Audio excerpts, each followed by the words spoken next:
Kalau ternyata pajak itu dikelola dengan baik, itu bagus. Kita akan melihat dampak yang sangat luar biasa terhadap kesejahteraan dan pembangunan Indonesia. Tetapi kenyataannya kita melihat bahwa ini menjadi ajang bancaan para itu gitu ya. Kita tidak melihat kematian secara langsung, tapi kematian karena faktor ekonomi, kematian karena persoalan dia tidak bisa berobat, gitu kan. Pengobatan yang katanya BPJS ini dan itu ditanggung negara dan segala macam, ternyata ya cacat, gitu kan.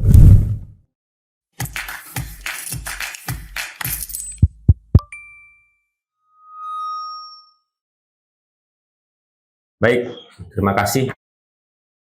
Kalau sebelumnya saya sudah bersama dengan Ketua IK PMII Kabupaten Bangkalan membahas demo, dan setelah itu juga dengan Ketua STKIP PGRI Bangkalan juga membahas demo, dan kali ini alhamdulillah saya berkesempatan mengundang tukang demo tukang demo yang sekaligus alhamdulillah kali ini dia sebagai Ketua PA GMNI Kabupaten Bangkalan. Tidak hanya itu, selain sebagai Ketua PA GMNI Kabupaten Bangkalan, beliau juga Wakil Ketua KONI, Wakil Ketua KONI di Kabupaten Bangkalan, sekaligus Ketua Pengda Kickboxing. Jadi selain nanti kita bahas demo, kita juga akan membahas tentang perkembangan olahraga, khususnya olahraga kickboxing. Kalau kemarin kita dengan Ketua STKIP kita bahas tentang olahraga basket. Kali ini kita akan bahas tentang olahraga kickboxing. Walaupun sedikit juga akan membahas perkembangan olahraga di Kabupaten Bangkalan secara keseluruhan. Tidak hanya itu, kebetulan beliaunya juga mendirikan yayasan G25, atau yang biasa atau kepanjangannya adalah Gerakan 25 ya.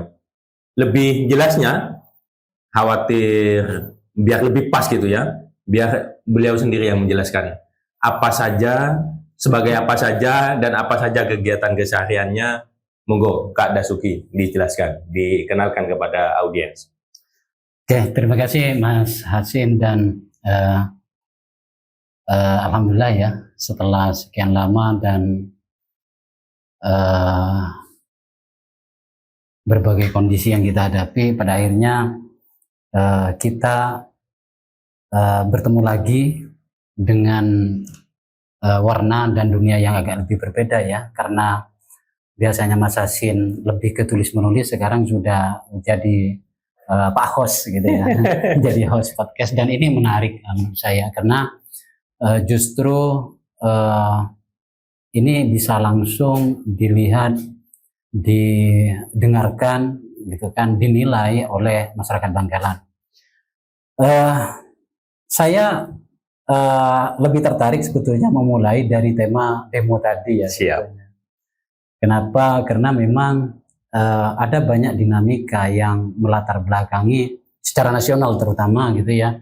Karena sebetulnya ketika ngomong Bangkalan layak nggak sih dibicarakan gitu ya, dengan demo yang hanya seuprit kayak gitu kan. Terlepas itu, tetapi nanti mungkin di belakang kita coba sentuh gitu ya. Tetapi ketika kita bicara nasional, maka sesungguhnya walaupun agak telat gitu ya, maka demonstrasi besar-besar yang dilakukan oleh elemen mahasiswa, bahkan juga oleh pelajar gitu ya, yang lebih ganas dari demo-demo sebelumnya gitu ya, itu justru memang mengandung makna yang sangat luar biasa. Pemberontakan dalam tanda kutip, bahwa kita rakyat Indonesia sudah terlalu lama diposisikan sebagai objek yang ditindas habis-habisan. Kenapa seperti itu gitu ya? Karena kita merasakan betul bagaimana dampaknya kita ditekan harus bayar pajak gitu. Makan dipajaki, ke toilet dipajaki, perpanjang motor, kendaraan dipajaki gitu kan. Jual tanah dipajaki, beli tanah dipajaki, apa yang tidak dipajaki di Indonesia ini gitu kan. Kalau ternyata pajak itu dikelola dengan baik gitu kan, diperuntukkan untuk kemaslahatan, kesejahteraan rakyat Indonesia dengan baik, dikelola dengan aman dan betul-betul tidak dikorup, maka itu bagus. Kita akan melihat dampak yang sangat luar biasa terhadap kesejahteraan dan pembangunan Indonesia. Tetapi kenyataannya kita melihat bahwa ini menjadi ajang bancaan para komprador itu, gitu, para bajingan itu, gitu ya. Sehingga menurut saya, gitu ya, kondisi yang kemarin sampai pada akhirnya meletus, terlepas ada kontra intelijen dan segala macam, masuknya penyusup dari tentara, intelijen Polri dan berbagai intelijen lainnya, itu menurut saya cara mereka untuk mengatasi dan mengalihkan isu gitu kan. Tetapi pada substansi isu yang dibangun, menolak peran DPR dan segala macam gitu ya, terus juga meminta agar pemerintah lebih taat aturan, berpihak kepada rakyat dan segala macam, minta maaf dengan berbagai pernyataan-pernyataan yang sangat melukai hati nurani rakyat itu, menurut saya itu sudah sangat tepat. Dan yang menarik sebetulnya juga ada sesuatu yang 1-2 hari ini menjadi perhatian publik tentang bagaimana pelajar tidak mau dinegasikan gitu kan, di kota gitu, bahwa mereka tidak boleh ikut aksi, tidak boleh ikut demo. Nah, mereka dijamin sama bagaimana mahasiswa dijamin, rakyat Indonesia dijamin katanya kan. Mereka memprotes bahwa mereka memiliki peran sama untuk membangun dinamika demokrasi, menjaga demokrasi ini tetap bisa utuh gitu loh. Apa yang berbeda dari pelajar? Mereka juga insan intelektual, gitu kan? Tidak hanya karena mereka labelnya siswa lantas pada akhirnya mereka diposisikan kamu di bangku sekolah, kamu ada di sekolah, Anda usah kemana-mana, ada belajar dan segala macam. Mereka tidak mau diposisikan seperti itu. Muncul petisi, pernyataan-pernyataan yang menurut saya yang ketika kita perhatian, kita punya harapan. Yang tadinya saya katakan ya, mahasiswa sekarang ini mahasiswa macam apa sih, gitu kan? Ketika kita bandingkan dengan mahasiswa zaman-zaman kita. Tetapi ketika kita melihat bahwa gerakan kemarin bisa muncul seperti terlepas isu-isu yang melatar belakangnya, isu-isu yang mencoba dibelokkan, dan ditambah dengan gerakan-gerakan siswa dari berbagai sekolah STM, dan saya nggak peduli mau SMA, mau STM, mau apa gitu ya.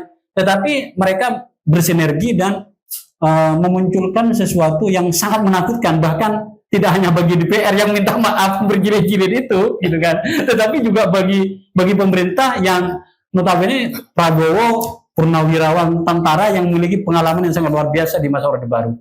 Bahkan di 98 yang dianggap bahwa dia dan Wiranto pada saat itu dianggap terlibat dalam persoalan-persoalan HAM di masa lalu itu, gitu.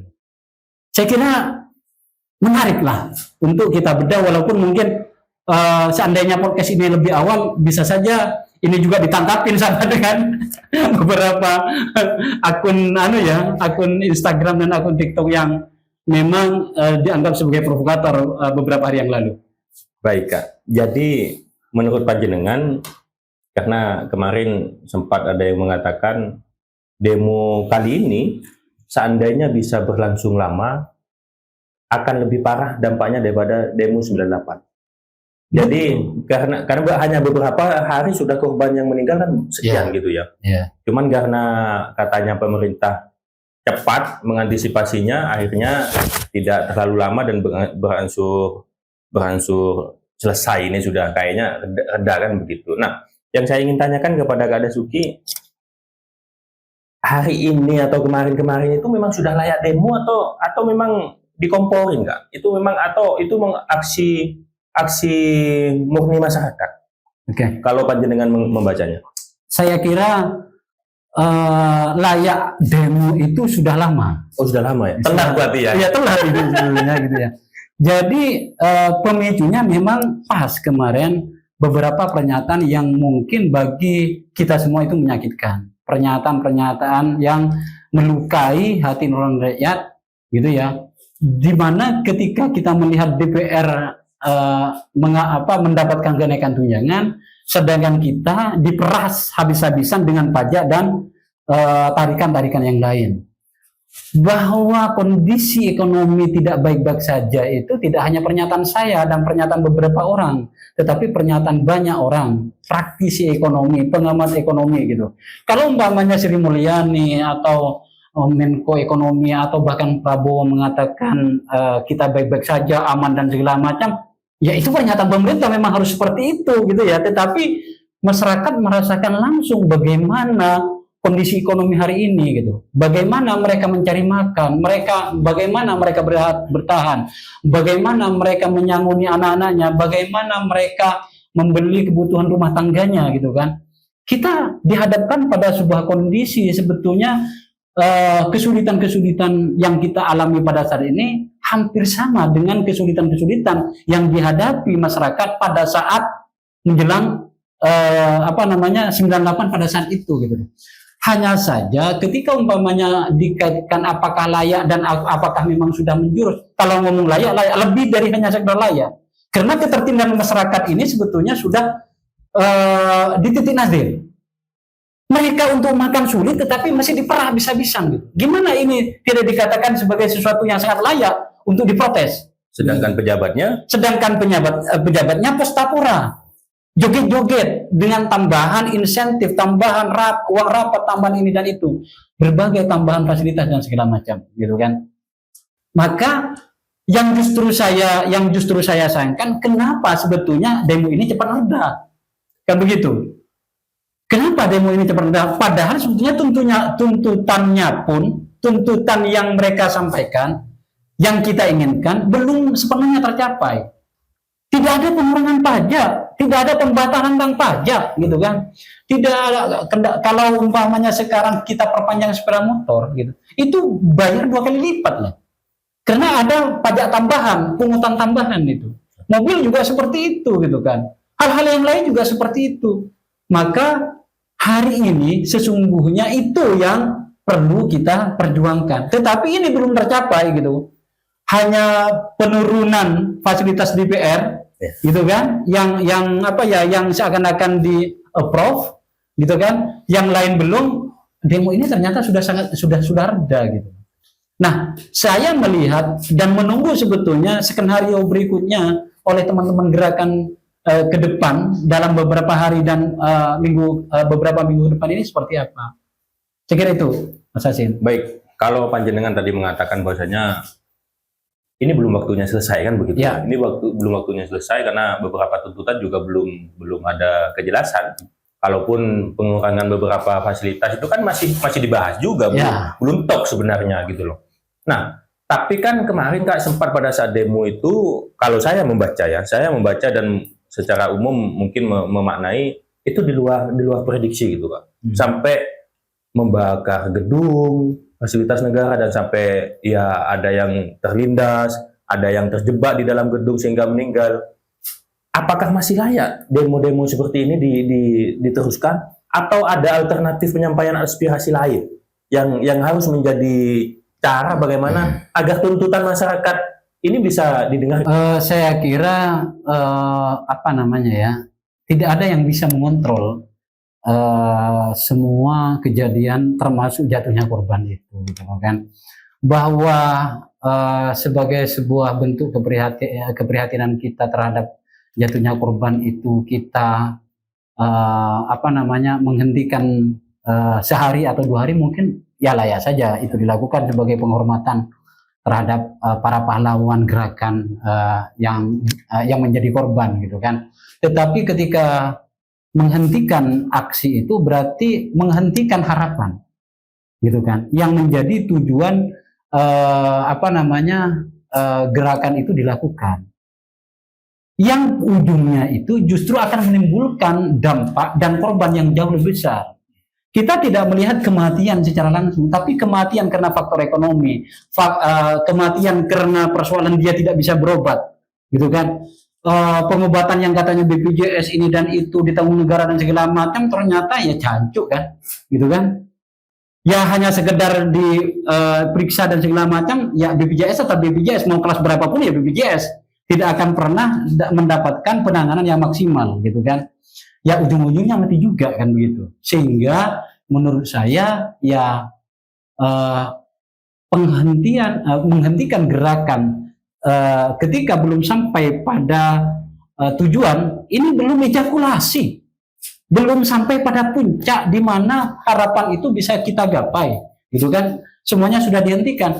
Kita akan merasakan, akan melihat banyak korban, gitu kan? Akan melihat banyak korban jika ternyata berhenti hanya sampai di sini. Kita bisa buktikan bagaimana daerah akan menjadi sapi perah pusat, gitu kan? Bagaimana pajak ini akan semakin menjadi-jadi. Menteri Keuangan siap-siap untuk memajaki hal-hal yang lain lagi ini. Ini sudah mulai ancang-ancang, sudah mulai pasang kuda-kuda lagi. Gitu. Karena apa? Memang uang negara, kas negara itu kosong. Yang ditinggalkan oleh Jokowi pasca Pura Bangun ini dan itu, gitu, meninggal hutang luar negeri yang sangat luar biasa, sehingga kabinet Prabowo ini harus mencari kemana-mana, gitu. Termasuk diantaranya menambah hutang, gitu, nyekik rakyat, nambah hutang luar negeri, itu pilihannya, gitu. Nah, jika negara ini dikelola dengan baik, gitu kan, dengan aman, tanpa korupsi, jangankan dipajaki, gitu. Rakyat dimintai langsung selain pajak, yang punya uang, yang punya tenaga, yang punya pikiran, mereka akan berbondong-bondong untuk nyumbang negara.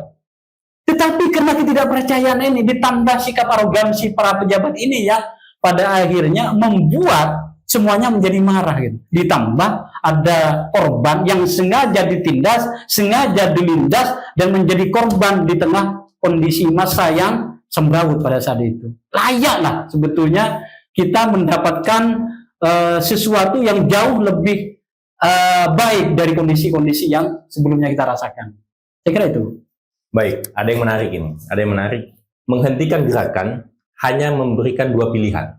Yang pertama, kalau tidak dihentikan gerakannya, kita mati tertindas atau terlindas, mati terlindas gitu ya.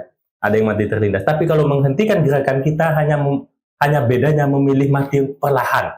Ya. Perlahan kelaparan, perlahan sakit gitu ya katanya. Ini tanggapannya. Ini menarik.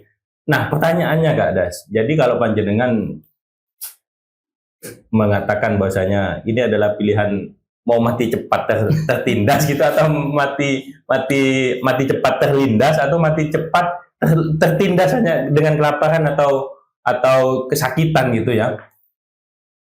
Pertanyaannya hari ini, apakah karena kita masyarakat merasakan ekonomi tidak baik-baik saja, tapi sedangkan pemerintah mengatakan bahwasanya pengangguran menurun, ekonomi naik, lapangan pekerjaan terbuka.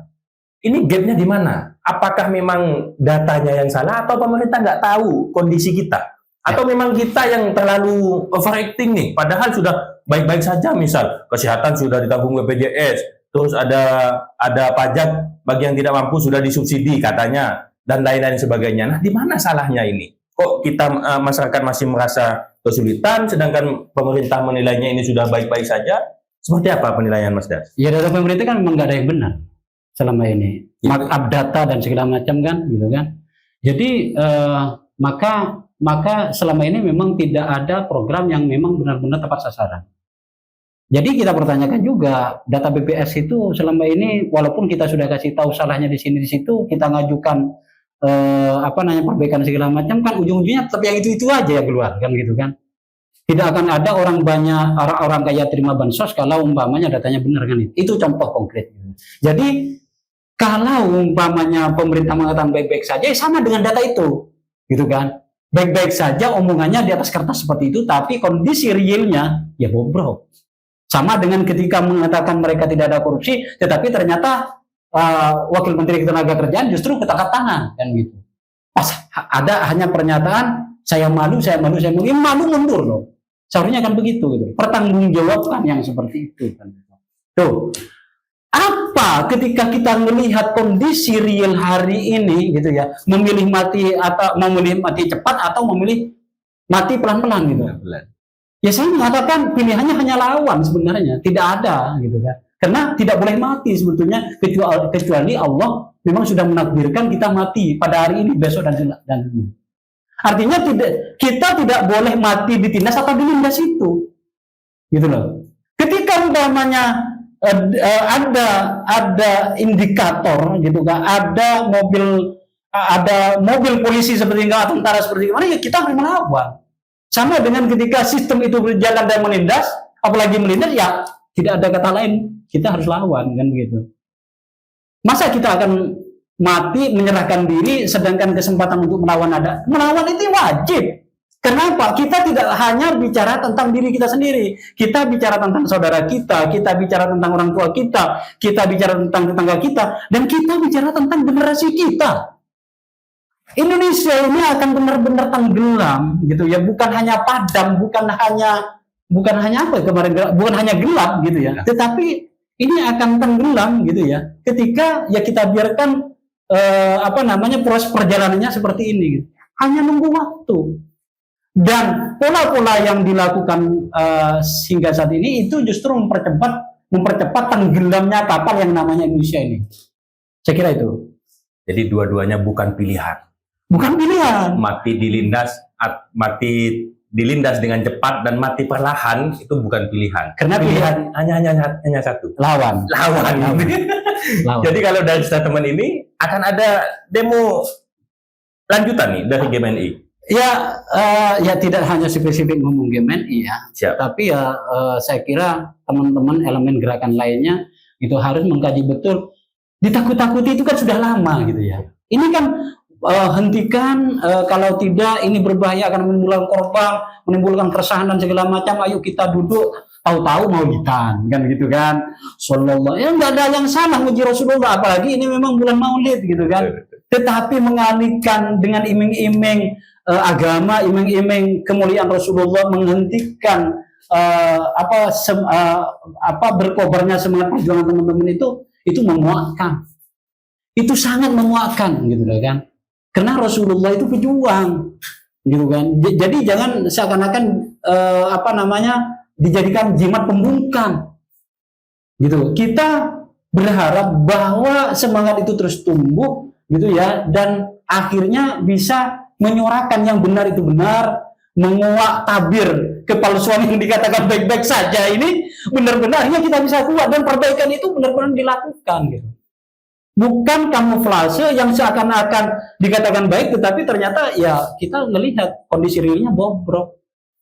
Maka tunggulah, gitu kan. Tenggelam itu sebuah keniscayaan dan itu tidak akan terlalu lama. Kira itu. Kemarin kayaknya di Bangkalan sempat demo juga GMNI. Ya saya teman-teman GMNI sempat berkomunikasi, bahkan teman-teman itu sudah menyiapkan diri dengan tim advokasi gitu ya. Jadi teman-teman pengacara yang tergabung di GMNI di beberapa ada beberapa orang lah gitu, sempat dikumpulkan untuk mempersiapkan itu. Khawatir chaos, khawatir diculik dan segala macam. Tetapi ternyata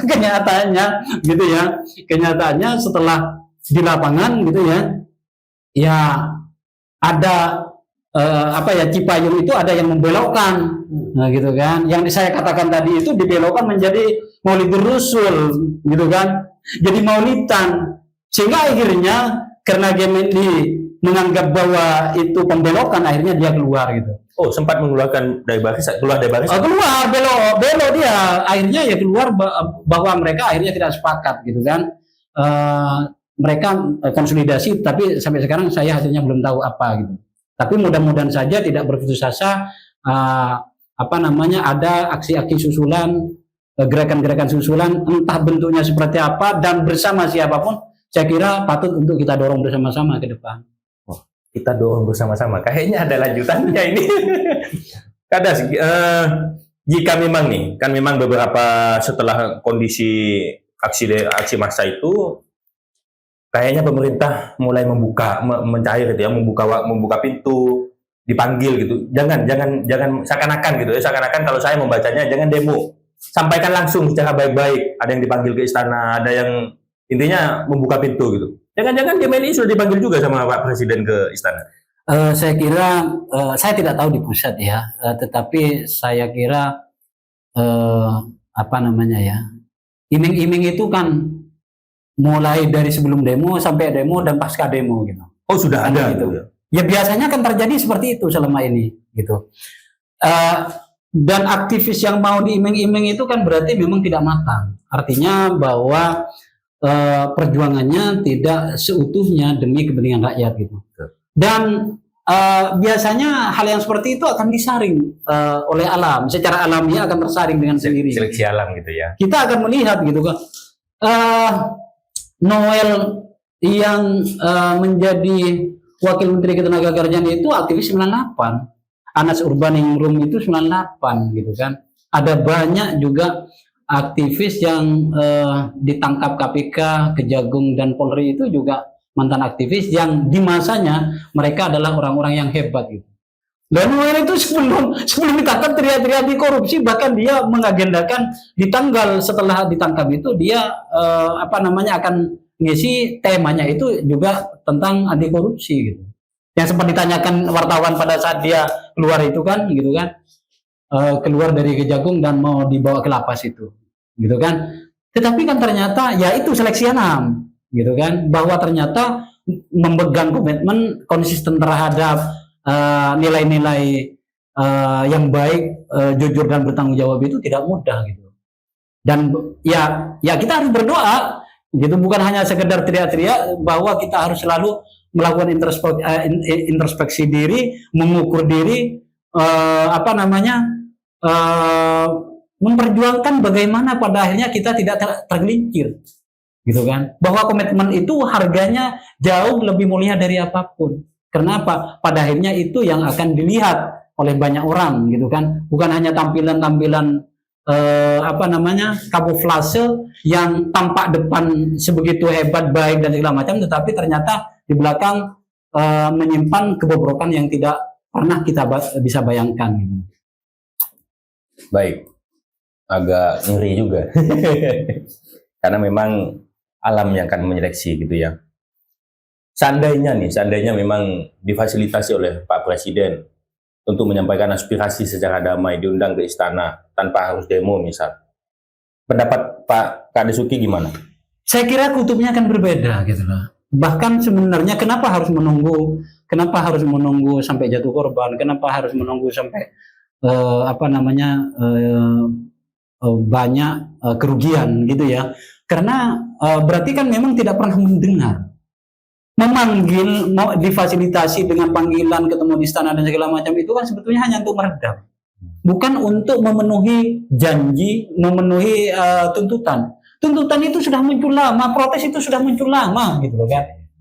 Jadi harus sama-sama diukur kekuatannya, bahwa kenapa dipanggil, karena kekuatannya ini sudah mulai membesar.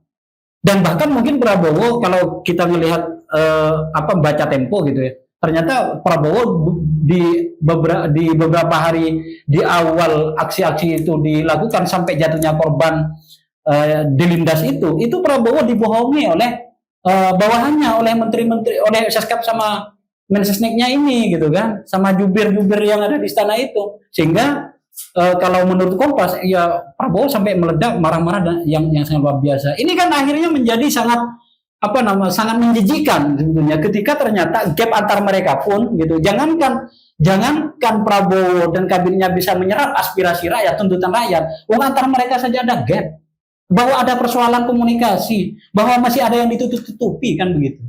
Kita tidak yakin gitu loh, bahwa pemanggilan kalaupun umpamanya ada ya, bahwa pintu istana yang tadinya tertutup rapat dibuka untuk mereka. Kalau saya memilih untuk tidak percaya. Siap. Kenapa? Saya akan lebih waspada kan begitu. Saya kira itu. Siap.